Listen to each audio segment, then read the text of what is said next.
Jayakumar IAS ഉദ്യോഗസ്ഥൻ എല്ലാവർക്കും വളരെ താല്പര്യം, കുറെ ആളുകൾക്ക് താല്പര്യമില്ല, പക്ഷെ എങ്കിലും എല്ലാ ആളുകൾക്കും വലിയ താല്പര്യമുള്ള ഒരാളാണ് അദ്ദേഹം. ഈശ്വര വിശ്വാസി എന്നുള്ളതാണ് അദ്ദേഹത്തെ ദേവസ്വം പ്രസിഡന്റ് ആക്കിയതിൽ ഭക്തർക്ക് ഏറ്റവും കൂടുതൽ സന്തോഷമായ കാര്യം. അപ്പൊ അദ്ദേഹം വരുമ്പോൾ അദ്ദേഹം പറഞ്ഞത്, ഈ ആർത്തിക്കാരുടെയൊക്കെ പ്രശ്നങ്ങൾ ഞാൻ പിന്നീട് തീർക്കാം, ആദ്യം ശബരിമലയിലെ മണ്ഡലകാലത്തിലെ കാര്യങ്ങൾ ഒരു തീരുമാനം, അല്ലെങ്കിൽ ഭക്തർക്ക് സുഗമമായി അയ്യപ്പനെ കണ്ട് തൊഴുത് മടങ്ങാനുള്ള ഒരു അവസരം ഉണ്ടാക്കുക എന്നുള്ളതാണ്. പക്ഷെ അവിടെയും പിണറായി ജയകുമാറിനെ ചതിച്ചു എന്നാണ് തോന്നുന്നത്. കാരണം നേരത്തെ ഇപ്പോ 2 ആഴ്ചയായിട്ടുള്ളൂ ജയകുമാർ വന്നിട്ട്. അതിനു മുൻപ് വരെ PS പ്രശാന്ത് ആയിരുന്നു ശബരിമല ദേവസ്വം ബോർഡിന്റെ പ്രസിഡന്റ് എന്ന് പറയുന്നത്.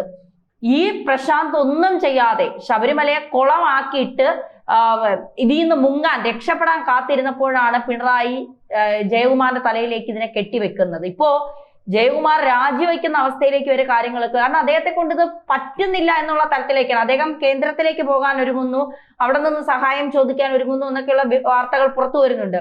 അപ്പോ ജയകുമാറിനെയും അയ്യപ്പനെ CPM ചതിച്ചതുപോലെ, അയ്യപ്പനെ കട്ട് വാരിയതുപോലെ ജയകുമാറിനെയും ചതിച്ചതാണോ? അല്ല, ജയകുമാർ ഈ സിറ്റുവേഷൻസ് ഒക്കെ കൃത്യമായിട്ട് തിരിച്ചറിഞ്ഞിട്ടല്ലേ ഇവിടെ വന്നത്. അങ്ങനെ വരുന്ന സമയത്ത് അദ്ദേഹം പറഞ്ഞ ഏറ്റവും പ്രധാനപ്പെട്ട വാചകമാണ് നമ്മൾ നേരത്തെ തന്നെ പറഞ്ഞത്. അതായത് ഇപ്പോൾ എൻ്റെ മുന്നിലുള്ള പ്രധാനപ്പെട്ട പ്രശ്നം എന്ന് പറയുന്നത് തീർത്ഥാടകർക്ക് വളരെ സൗകര്യപ്രദമായിട്ടുള്ള രീതിയിൽ തീർത്ഥാടനം നടത്തി മുന്നോട്ട് പോകാനായിട്ടുള്ള ചുറ്റുപാടുണ്ടാക്കുക എന്നുള്ളതാണ്. തീർത്ഥാടകർ മാത്രമാണ്, ഭക്തർ മാത്രമാണ് എൻ്റെ മുന്നിൽ ഇപ്പോൾ, അതിനാവശ്യമായിട്ടുള്ള പരിഹാരം ഞാൻ ചെയ്യും എന്നാണ് അദ്ദേഹം പറഞ്ഞിരുന്നത്. പക്ഷേ നമ്മൾ ഈ മണ്ഡലകാലം ആരംഭിച്ച ആദ്യത്തെ ദിവസം തന്നെ നമ്മൾ കണ്ടത് അതിഭീകരമായിട്ടുള്ള തിരക്കിൻ്റെ ഒരു മേഖല. മനുഷ്യന് ശ്വാസം മുട്ടുന്നു, മാളികപ്പുറങ്ങളൊക്കെ ഇരുന്ന് കരയുന്നു. ഇങ്ങനെ പല തരത്തിൽ എന്നുവെച്ചാൽ പ്രായമായവർക്കും കുട്ടികൾക്കും വളരെ അസ്വസ്ഥജനകമായിട്ടുള്ള ഒരു അന്തരീക്ഷം. അത്രമാത്രം തിരക്കാണ്, ആർക്കും നിയന്ത്രിക്കാൻ പറ്റാത്ത തരത്തിലുള്ള തിരക്ക്. എനിക്ക് തോന്നുന്നു ഒരുപക്ഷെ ജയകുമാർ സാർ വിചാരിച്ചു കാണാം, ഈ കൊള്ളയും അതേപോലെ തന്നെ വികൃതികളുമൊക്കെ നടക്കുന്നതിൻ്റെ പേരിൽ ശബരിമലയിലേക്ക് വരുന്ന ഭക്തരുടെ എണ്ണം കുറയുമെന്ന് അദ്ദേഹം കരുതി കാണണം. അതുകൊണ്ടാണ് അദ്ദേഹം ലാഘവബുദ്ധിയോടുകൂടി ഇതിനെ ഹാൻഡിൽ ചെയ്യാനായിട്ട് ശ്രമിച്ചതെന്നാണ് എനിക്ക് തോന്നുന്നത്. പക്ഷെ അതല്ല സംഭവിച്ചത്. അതായത് അവിടെ നടന്ന കളവും മോഷണവും ആസൂത്രണവും ഗൂഢാലോചനയും ഒന്നും ആളുകളെ ബാധിച്ചിട്ടില്ല. ആളുകളുടെ മുന്നിൽ ശബരിമലയും അതേപോലെ തന്നെ ശബരിമലയുടെ ഭക്തിയും മാത്രമേ ഉള്ളൂ.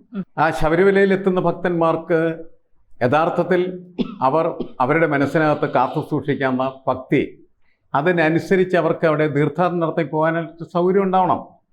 എത്ര ആളുകൾ വരുന്നു എന്നുള്ളത് മുൻകൂട്ടി കാണാനായിട്ടുള്ള കഴിവ് ജയകുമാർ സാറിന് ഉണ്ടാവേണ്ടതായിരുന്നു. അതുണ്ടായില്ല. അദ്ദേഹം അന്താളിച്ചു പോയി എന്നൊക്കെയാണ് വാർത്ത. അന്താളിച്ചിട്ട് എന്ത് കാര്യം? ശബരിമലയിൽ നിന്ന് അന്താളിച്ചിട്ടൊരു കാര്യമില്ല. ശബരിമലയുടെ തിരക്കും അതേപോലെ തന്നെ പ്രശ്നങ്ങളും പരിശോധിച്ച് അതിന് പരിഹാരം കാണുന്നതിന് വേണ്ടി അഡ്മിനിസ്ട്രേറ്റീവ് കപ്പാസിറ്റി ഉപയോഗിക്കുക എന്നുള്ളതാണ്. എത്ര മനോഹരമായിട്ടുള്ള രീതിയിൽ പാടുന്ന ഒരു മനുഷ്യൻ, എത്ര മനോഹരമായിട്ടുള്ള രീതിയിൽ സംസ്കാരത്തെക്കുറിച്ച് സംസാരിക്കുന്ന ഒരു മനുഷ്യൻ, അദ്ദേഹത്തിൻ്റെ ആ സാംസ്കാരിക മൂല്യബോധം എന്ന് പറയുന്നത് ഈ ഭക്തരുടെ ജീവിതത്തെ ആഹ്ലാദകരമാക്കി മാറ്റുന്നതിന് വേണ്ടിയിട്ട് പ്രയോഗിക്കപ്പെട്ടാൽ അത് നല്ല വാർത്തയായിട്ടായിരിക്കും ശബരിമലയിൽ നിന്ന് പുറത്തേക്ക് വരുന്നത്. അദ്ദേഹം കൂടുതൽ വളരെ ഉള്ളിലേക്ക് ഇറങ്ങി അതിനെക്കുറിച്ച് പഠിക്കുകയും അത്യാവശ്യം വേണ്ട കാര്യങ്ങളെല്ലാം ഉടനെ തന്നെ ചെയ്യുകയും ചെയ്യുക. എത്രയോ കാലമായിട്ട് അദ്ദേഹം ഈ ഗവേണൻസിൻ്റെ പാർട്ടാണ്. അദ്ദേഹം ഇരുന്ന മേഖലകളിലേക്ക് നല്ല രീതിയിൽ അദ്ദേഹത്തിന് പ്രവർത്തിക്കാനായിട്ട് കഴിഞ്ഞിട്ടുണ്ട്. ആ പ്രവർത്തനം ഇവിടെ എങ്ങനെയാണ് നിർവഹിക്കേണ്ടത് എന്നത് അദ്ദേഹത്തിൻ്റെ ബുദ്ധി കൊണ്ടും അദ്ദേഹത്തിൻ്റെ ഔദ്യോഗികമായിട്ടുള്ള നേതൃപദവി കൊണ്ടും അതിൽ അദ്ദേഹത്തിന് ലഭിക്കുന്നതായിട്ടുള്ള സൗകര്യങ്ങൾ കൊണ്ടും അദ്ദേഹം പുഷ്ടിപ്പെടുത്തേണ്ടത് ആവശ്യമാണ്. പക്ഷെ ഇവിടെ ജയകുമാർ ചതിക്കപ്പെട്ടോ? കാരണം അദ്ദേഹം നേരത്തെ സൂചിപ്പിച്ച പോലെ അദ്ദേഹം വന്നിട്ട് 2 ആഴ്ചയായിട്ടുള്ളൂ. അപ്പൊ നേരത്തെ ഉള്ള ദേവസ്വം പ്രസിഡന്റ് അദ്ദേഹത്തിന് വളരെ കുറച്ച് സമയമേ കിട്ടിയിട്ടുള്ളൂ. കാരണം ഇത് കഴിഞ്ഞ മണ്ഡലകാലം മുതൽ തുടങ്ങിയാലേ ഇപ്പോഴേ ഈ ഒരു സമയത്തും തീരില്ല. എങ്കിലും ഒരു പരിധി വരെ ഇതൊന്ന് നേരെയാക്കാൻ കഴിയുകയുള്ളൂ. പക്ഷെ അദ്ദേഹം വന്നിട്ട് 2 ആഴ്ചയായിട്ടുള്ളൂ. പ്രശാന്ത് കൃത്യമായി കാര്യങ്ങൾ ചെയ്തു വച്ചിട്ട് ഇറങ്ങിയാലല്ലേ അതിന്റെ പിന്തുടർച്ചയായിട്ട് ഇദ്ദേഹത്തിന് ചെയ്യാൻ കഴിയൂ. അപ്പോ പ്രശാന്ത് അത് കൃത്യമായി ചെയ്തില്ല എന്നുള്ളതല്ലേ അതിന്റെ യാഥാർത്ഥ്യം. ഈ കക്കാൻ നിന്ന തിരക്കിന്റെ ഇടയിൽ ഇതൊക്കെ മറന്നുപോയെന്നാണ് എന്ന് ഭക്തർ ചോദിച്ചാൽ, ഇപ്പോ കർണാടകയിൽ നിന്നും മറ്റ് സ്ഥലങ്ങൾ തെലുങ്കാനയിൽ നിന്നും ഒക്കെ വന്ന ഭക്തർ മാലയൂരി ശബരിമലയിൽ ഇറങ്ങിയിട്ട് പ്രതിഷേധിച്ചുകൊണ്ട് പോവുകയാണ്. ഇനി ഇങ്ങോട്ടേക്ക് വരില്ല എന്ന് പറഞ്ഞുകൊണ്ട്. ഇത് നമ്മുടെ പിന്നെ പണം അല്ലെങ്കിൽ പിന്നെ ആരാധനാലയങ്ങളിലെ സമ്പത്ത് അതൊക്കെ നമുക്ക് മാറ്റി നിർത്താം. പക്ഷെ ഒരു വിശ്വാസത്തെ, അയ്യപ്പൻ എന്ന് പറയുന്ന ഒരു വിശ്വാസത്തെ കൂടി ജനങ്ങൾക്ക് അവിശ്വസനീയമായ വിശ്വാസമില്ലാതായിരിക്കുന്നു. ഞങ്ങൾക്കിനി ഇവിടെ വരണ്ട, ഈ ഒരു ബുദ്ധിമുട്ടിൽ ഞങ്ങൾക്കിനി വരണ്ട. ഇതിലും വലിയ ആളുകൾ വരുന്ന തിരുപ്പതിയിൽ പോലും എന്ത് സുഗമമായി കാര്യങ്ങൾ നടക്കുന്നു. അപ്പോഴാണ് ഈ ശബരിമലയിൽ ഇത്തരത്തിലുള്ള കാര്യങ്ങൾ നടക്കുന്നു എന്ന് ഭക്തർ പറഞ്ഞാൽ നമുക്ക് അവരെ തെറ്റു പറയാൻ കഴിയുമോ? അപ്പോ ഇത് CPM പിന്നെ ജയകുമാറിനെ ചതിച്ചു എന്ന് ആളുകൾ പറയുന്നുണ്ടെങ്കിൽ, അല്ലെങ്കിൽ കോൺഗ്രസോ BJP അത്തരത്തിൽ ആരോപിക്കുന്നുണ്ടെങ്കിൽ അതിൽ തെറ്റു പറയാൻ കഴിയുമോ? ജയകുമാർ സാർ ഇങ്ങോട്ട് വരുന്ന സമയത്തെ അദ്ദേഹത്തിന് അറിയാമല്ലോ കുഴപ്പങ്ങൾ സൃഷ്ടിച്ചിട്ടുള്ള, ഇനിയും കുഴപ്പങ്ങൾ ഉണ്ടാക്കാൻ സാധ്യതയുള്ള ഒരു സ്ഥലത്തേക്കാണ് താൻ ചെല്ലുന്നത്. കാരണം ഈ വർഷത്തെ ദേവസ്വം ബോർഡ് പ്രസിഡന്റിൻ്റെ നിയമനം എന്ന് പറയുന്നത് ഒരു സ്വാഭാവികമായിട്ടുള്ള നിയമന പ്രക്രിയയല്ലായിരുന്നു. കാരണം കളവ് നടന്ന് ആ കളവിൻ്റെ പ്രശ്നങ്ങളിൽ പ്രക്ഷുബ്ധമായി നിൽക്കുന്ന മലയിലേക്കാണ് അദ്ദേഹം വരുന്നത്. അപ്പം അദ്ദേഹത്തിന് അത് പ്രതീക്ഷിക്കാൻ കഴിയണം. എന്താണ് ഇവിടെ ചെയ്യാതിരുന്നിട്ടുണ്ടാകാൻ സാധ്യതയുള്ള കാര്യങ്ങൾ, പ്രശാന്ത് എത്രമാത്രം ഇത് കുളമാക്കിയിട്ടുണ്ടാകാൻ സാധ്യതയുണ്ട് എന്ന കരുതലോടുകൂടി അദ്ദേഹം വന്നിരുന്നു എങ്കിൽ ഇത്രയും പ്രശ്നം അദ്ദേഹത്തിന് തോന്നുമായിരുന്നില്ല. ഈ അന്താളിപ്പ് അദ്ദേഹത്തിന് ഒഴിവാക്കാനായിട്ട് കഴിയുമായിരുന്നു. അത് പക്ഷേ അദ്ദേഹം കരുതിയില്ല. അദ്ദേഹം സ്വാഭാവികമായിട്ടൊരു പദവി കിട്ടുന്നു, ആ പദവിയിലേക്ക് വരുന്നു, ആ പദവി ഉപയോഗിച്ച് കാര്യങ്ങളെല്ലാം ചെയ്യാം എന്ന് പ്രതീക്ഷിക്കുന്നു. പക്ഷേ കുളമാക്കി ഇട്ട ഒരു സ്ഥലത്തേക്കാണ് അദ്ദേഹം വരുന്നത് എന്ന ചിന്ത അദ്ദേഹത്തിന് ഉണ്ടായിരുന്നു. ഇത്തരം പ്രശ്നം ഉണ്ടാവില്ല എന്നാണ് ഞാൻ വിചാരിക്കുന്നത്. കാരണം നമുക്കറിയാലോ, നമ്മൾ പോകുന്നത് പ്രശ്നബാധിതമായൊരു പ്രദേശത്തേക്കാണ്. അപ്പം അതുകൊണ്ട് അതിൻ്റെ ബാധ ഒഴിപ്പിക്കുക എന്ന് പറയുന്ന വലിയ ചുമതല തനിക്കുണ്ടെന്ന് കരുതിയിട്ടായിരിക്കണം അദ്ദേഹം എന്ത് ചെയ്യേണ്ടത്, ആ കസേരയിലേക്ക് കയറിയിരിക്കേണ്ടത്. അത് അത്രത്തോളം ജാഗ്രത കാര്യത്തിൽ പുലർത്തിയിട്ടുണ്ടാവില്ല എന്ന് തന്നെയാണ് കരുതുന്നത്. ഇനി അദ്ദേഹം അത് പുലർത്തണം. ഇനി കൃത്യമായിട്ടുള്ള രീതിയിൽ ഈ കാര്യങ്ങൾക്കെല്ലാം ചെയ്ത് കഴിയുന്നത്ര കുറച്ച് ദിവസം കൊണ്ട് തന്നെ പ്രശ്ന പരിഹാരം എന്ന് പറയുന്നത് സാധ്യമാക്കി തീർക്കണം. ആദ്യം പമ്പയിലെ തിരക്ക് നിയന്ത്രിക്കുക എന്നുള്ളതാണ്.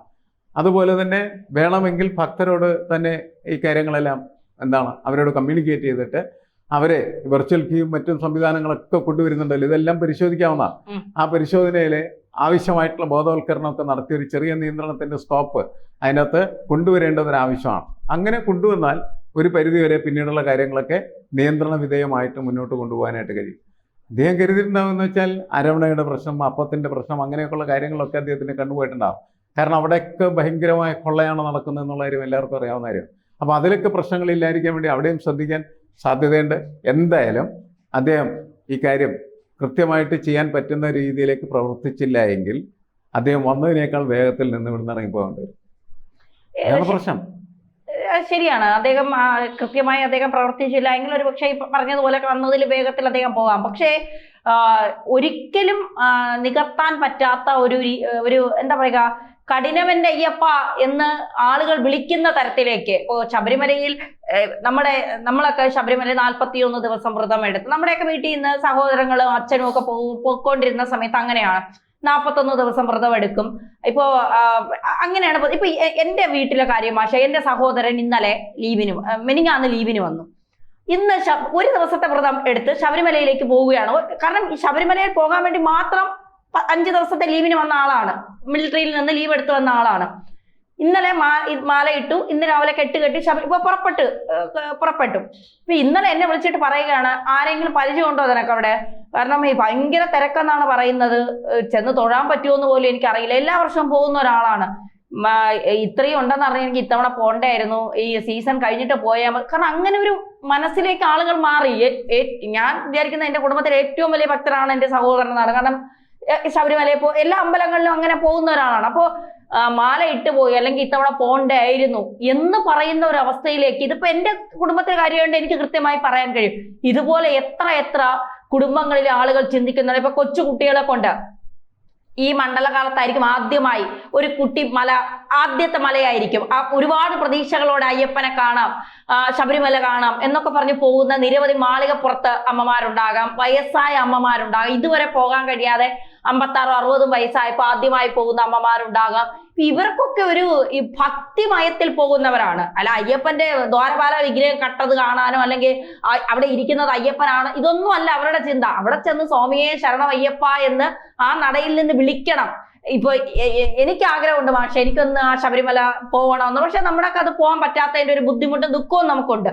എങ്കിൽ പോലും നമ്മൾ ഇവിടെ ഇരുന്ന നട തുറക്കുമ്പോൾ നമുക്കൊരു ആഗ്രഹമാണ്, ആളുകൾ പോകുന്നു അയ്യപ്പ എന്ന് വിളിക്കുമ്പോൾ കിട്ടുന്ന ഒരു ആത്മസംതൃപ്തി, അത് മുഴുവനായി ഇല്ലാതാക്കി എന്നുള്ളതല്ലേ. ഒരു വിശ്വാസവും ഇല്ലാത്ത ഒരു സർക്കാർ ഭരിച്ചാൽ ഇങ്ങനെ ആയിരിക്കും അമ്പലങ്ങൾ എന്നുള്ളതിന്റെ ഒരു തെളിവ് കൂടിയല്ലേ നമ്മളിവിടെ കാണുന്നത്.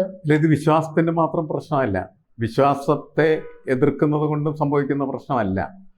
ഈ ഓരോ സ്ഥലങ്ങളിലും വളരെ കൃത്യമായിട്ടുള്ള രീതിയിൽ ചെയ്യേണ്ട കാര്യങ്ങൾ ചെയ്യണം, അതിൻ്റെ പരിഗണന നൽകണം. ഭക്തർക്ക് ഏറ്റവും സൗകര്യപ്രദമായിട്ടുള്ള രീതിയിൽ ശബരിമലയിൽ വന്ന് പോകാനുള്ള സൗകര്യം ഉണ്ടാക്കുക എന്ന് പറയുന്നത് സർക്കാരിൻ്റെ ഒന്നാമത്തെ ചുമതലയാണ്. സർക്കാർ ഇത് ചെയ്തേ പറ്റൂ. സർക്കാരിന് വിശ്വാസം ഉണ്ടായില്ല എന്നുള്ളത് അപ്രസക്തമായ കാര്യമാണ്. കാരണം ഇത് കേരളത്തിൻ്റെ വിശ്വാസ സമൂഹത്തിൻ്റെ ഒരു പ്രതീകമാണ് ശബരിമല എന്നുള്ളത്. ആ ശബരിമലയിൽ തീർത്ഥാടനത്തിന് വേണ്ടിയിട്ട് അതിൻ്റെ ഒരു പെരുമ കൊണ്ട് ലോകത്തിൻ്റെ പല ഭാഗത്തു നിന്നും ആളുകൾ വരുന്നു. പ്രത്യേകിച്ച് നമ്മുടെ ദക്ഷിണേന്ത്യൻ സംസ്ഥാനങ്ങളിൽ നിന്ന് ഒരുപാട് തീർത്ഥാടകർ. ആ തീർത്ഥാടകർ വരുമ്പോൾ അവർക്ക് അവിടെ ഏറ്റവും സന്തോഷകരമായിട്ടുള്ള രീതിയിൽ വന്നു പോവുക, സംതൃപ്തി, ഇതൊരു സായുജ്യമാണ് ശരിക്കും. അത് അവർക്ക് ലഭ്യമാകാനായിട്ടുള്ള സൗകര്യം ഉണ്ടാക്കുന്നതിന് പകരമായിട്ട് മാലയെ ഊരിപ്പിടിച്ച് ഞാനിനി ഇങ്ങോട്ട് വരില്ല, അത്രമാത്രം കഠിനമാണ് ഈ യാത്ര അല്ലെങ്കിൽ തീർത്ഥയാത്ര എന്ന് പറഞ്ഞ് പോകുന്ന അവരുടെ മനസ്സ് അങ്ങനെ കണ്ണീരണിഞ്ഞു പോകുന്ന സ്ഥിതി എന്ന് പറയുന്നത് നമ്മുടെ സമൂഹത്തിനും അതുപോലെ നമ്മുടെ സർക്കാരിനും ഗുണകരമായ കാര്യമാണ്. അതുകൊണ്ട് ജയകുമാർ മാത്രമല്ല ഇതിൻ്റെ അത്ര അടിയന്തരമായിട്ട് സർക്കാർ സംവിധാനം മുഴുവനും ഈ പ്രശ്നത്തിലേക്ക് തിരിഞ്ഞ്, ഇവർക്കൊന്നും ഇപ്പം നേരമില്ല, ഇവരെല്ലാം തെരഞ്ഞെടുപ്പിന്റെ തിരക്കിലാണ്. ഒരു പാർട്ടി മാത്രമല്ല, സർവ്വ ആളുകൾ. അതല്ല വേണ്ടത്. ശരിക്കും ഈ വിഷയത്തിൽ വളരെ സങ്കീർണമാണ് ഈ വിഷയം എന്ന് മനസ്സിലാക്കി എല്ലായിടങ്ങളിൽ നിന്നും ഒരു ഫോഴ്സിനെ അങ്ങോട്ട് പറഞ്ഞയച്ച് കാര്യക്ഷമമായിട്ട് നടത്തിക്കൊണ്ടുപോയി കഴിഞ്ഞാൽ അതിൻ്റെ സൽപ്പേരുണ്ടാവും. ഉടനെ ഗുഡ് വിൽ എന്ന് പറയുന്നത് നല്ല പ്രവർത്തനങ്ങളിൽ നിന്ന് രൂപപ്പെടുന്നതാണ്. അത് സർക്കാരിനും ഗുണകരമായിട്ടുള്ള കാര്യമാണ്, സമൂഹത്തിനും നല്ലതാണ്. അതുണ്ടാക്കണം എന്നാണ് നമുക്ക് പറയാനുള്ളത്.